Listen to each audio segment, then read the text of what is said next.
Yo les amis, j'espère que vous allez bien. On se retrouve pour un nouveau débrief après la défaite du Real face au Real Betis 2 buts à 1 à l'extérieur.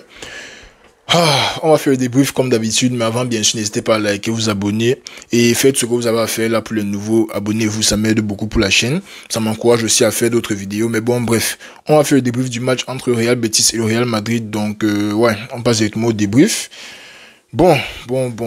Un match très sombre. Un match très sombre. On est arrivé face au Betis aujourd'hui. Le Betis d'Anthony, Disco, de Ricardo Rodriguez, de Cucho. Et j'avais beaucoup d'appréhension pour ce match. Parce que déjà, le Real Betis, ils ont fait un bon mois de février en tout cas. Et on se demandait à quoi ça allait ressembler face à un grand club comme le Real. Donc, on arrive dans le match d'aujourd'hui. Côté Real, il y a des absents. Il manque Valverde, il manque Bellingham, il manque Ceballos. C'est tout au milieu de terrain comme ça, littéralement, qui est parti en absence. Tout au milieu de terrain titulaire, en tout cas. Si on doit enlever les Tchouaméni et tout ça, mais Tchouaméni, il a le niveau d'un titulaire récemment. Donc, c'est pratiquement tout au milieu de terrain comme ça qui n'est pas disponible pour le match-ci. On arrive dans ce match et je pense actuellement qu'on fait un bon début de match. On fait un bon début de match où on arrive à poser le pied sur le ballon, où on arrive à repousser ou bien à faire reculer les adversaires, où on arrive à se créer 2, 3, 4 situations et très vite ça mène au but. Magnifique percée de Mbappé qui trouve Ferland Mendy sur le côté gauche et c'est ça que je reproche à Ferland Mendy depuis.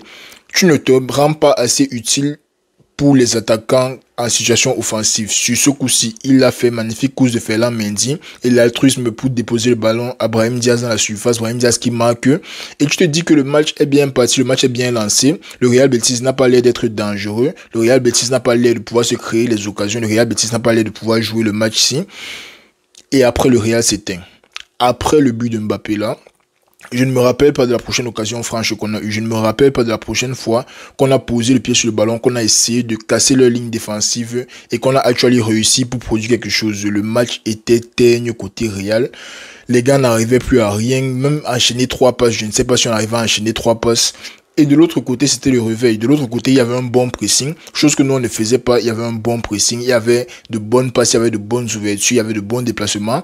Et en plus, avec un Isco. Mais quand Isco te tourne la mayonnaise comme ça dans le stade, tu t'attends à quoi? Le gars joue comme quelqu'un que sa femme est venue voir. On a vu son but. Après son but, il est parti embrasser sa femme. Il joue comme quelqu'un que sa go est venue voir. Quand tu es au stade, nous tous on connaît ça. Quand tu es au stade et la go que tu dragues est là, tu veux l'impressionner forcément. Isco, il a sa femme qui est là dans les gradins. Et il nous sort un match incroyable. Isco, vraiment, chaque fois qu'il touchait le ballon, mon cœur battait. Chaque fois que Isco qui tournait seulement sa tête, mon cœur battait parce que je connais la qualité d'Isco. Je connais ce qu'il apporte dans un stade de foot. Bien que par moment on ait dit que ok, Isco porte trop le ballon, ok, Isco ne fait pas assez de passes. Dans une équipe comme le Betis, il ne doit rien à personne. On sait que c'est le maître du jeu et il arrive aujourd'hui et il nous sort une performance stellaire, performance d'Isco, mais vraiment rien à redire. Le match d'Isco, rien à redire.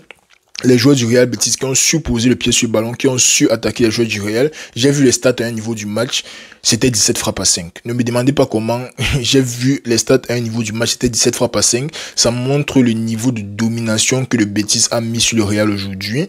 Et le Real n'avait juste aucune réponse à ça. Comme j'ai dit, côté Real, les petites passes basiques qu'on apprend au centre d'entraînement, les gars n'arrivaient pas à faire, n'arrivaient pas à enchaîner le minimum nécessaire.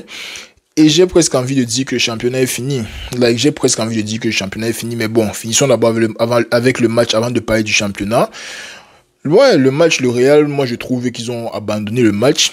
D'un côté, parce qu'ils n'avaient pas les éléments nécessaires pour produire comme ils produisent souvent. Parce que d'habitude, tu as un Bellingham qui est dans la surface et à la construction. Tu as un Dani Ceballos qui est là pour contrôler le jeu. Mais quand je te trouve dans une situation où tu as avec 4 attaquants littéralement et 2 milieux de terrain, et l'un de tes milieux de terrain, c'est Modric.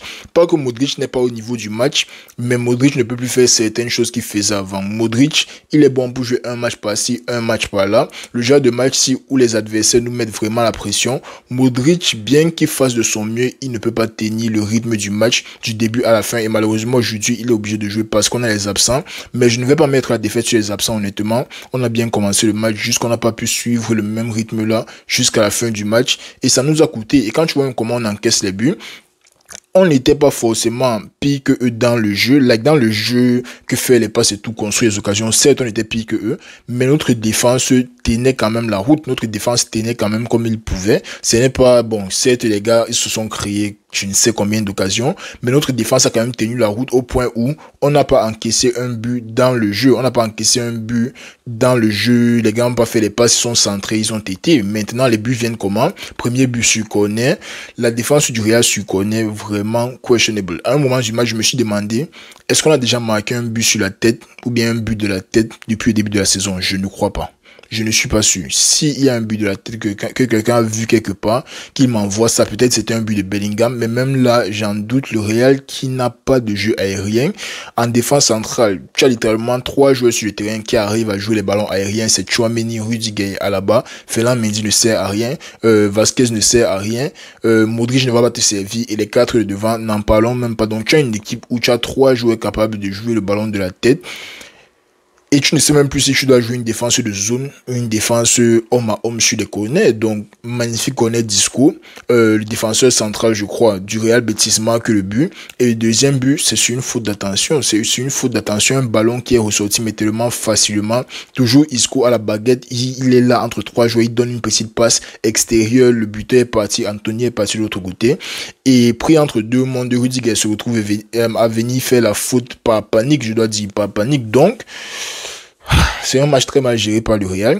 Et j'ai envie de dire que la suite de la saison sera compliquée. La suite de la saison sera compliquée. Bellingham, il rate tellement de matchs en si peu de temps. C'est vrai qu'il a eu une suspension de 2 matchs qui n'était pas justifié d'après moi. Like, certes, il a insulté l'arbitre, mais vas-y. Tu as déjà donné le carton rouge, tu l'as privé du match là. On n'a pas gagné le match là. Et tu nous prives encore de Bellingham pendant 2 matchs. Ça, c'est un match là où il aurait fait du bien. C'est un match là où il aurait apporté le volume du jeu. Et surtout la sérénité qu'il faut souvent dans l'équipe là. Et on n'avait simplement pas ça. Et de l'autre côté, tu as un Valverde qui n'est pas en point. Honnêtement, Valverde, on ne va jamais lui en vouloir d'être blessé ou quoi que ce soit. Pourvu que ça ne devienne pas quelque chose de récurrent. Mais Ancelotti a dit, il n'est juste pas en forme pour le match d'aujourd'hui. Mercredi ou c'est quand mardi sera là contre l'Atlético, donc il n'y a pas de souci à se faire pour Valverde, il n'y a pas de problème, mais plus important que tout, tu as Ceballos qui se blesse pendant 2 mois. Je ne sais pas à quoi l'équipe va ressembler pendant les prochains mois. Certes, la saison passée, on s'en sortait bien sans Ceballos, mais on avait un métronome comme Toni Kroos. Ceballos est arrivé cette saison et il nous a donné une stabilité au milieu du terrain dont on avait besoin et qu'on a retrouvé grâce à lui. Et le perdre à ce moment de la saison, cela c'est juste trop mal placé. Like, la perte de Ceballos, c'est juste trop mal placé dans la saison aussi. On a 2 matchs contre l'Atlético à jouer. On est en pleine Liga. Et ce qui me fait encore plus mal sur le week-end, c'est que c'est un week-end dans lequel tu as Bilbao qui joue contre Atlético. Tu as le Barça qui joue contre la Real Sociedad. Les 2 peuvent faire nul. Les 2 matchs là peuvent finir en nul. Bilbao, Atlético et Real Sociedad, Barça. Mais toi, tu viens perdre le match et tu es le premier à jouer.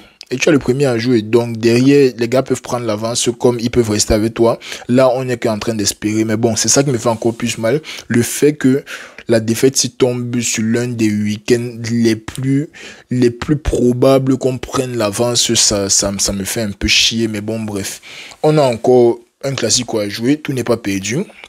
Il y a encore un Barça Atlético à jouer. Tout n'est pas perdu. L'idéal dans le match là, ce serait peut-être que le Barça gagne. Dans Barça Atlético, ce serait peut-être l'idéal que le Barça gagne. Comme ça, nous, on peut essayer de les reprendre au Classico. Parce que si Atlético gagne là maintenant, certes, il peut faire un faux pas devant, mais nous, on n'a plus de confrontation directe avec eux. Parce que dans le championnat, moi, je ne regarde que les confrontations directes pour me baser sur si on peut attraper une équipe ou pas. Je suis un peu fatigué d'avoir les espoirs et tout. Le Real qui joue comme s'ils vont marquer tous les jeux à 90e minutes. Même les performances individuelles, je n'ai même pas envie de faire. L'important, c'est de se remettre de la défaite et aller jouer un match compliqué mardi contre l'Atlético. On sera à domicile, mais l'effectif n'encourage pas. Bellingham ne sera pas là encore une fois. Ceballos ne sera pas là. Valverde sera de retour. Mais Bellingham et Ceballos, c'est 2 points très très importants de notre équipe. Aussi bien que Valverde. Donc, on va voir comment ça se passe mardi.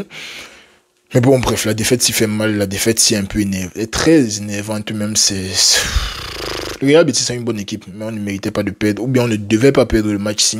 On méritait de perdre sur le match, mais on ne devait pas perdre le match-ci. Mais bon, c'est le football. C'est le football. Il y a encore peut-être 12, 13 matchs à jouer.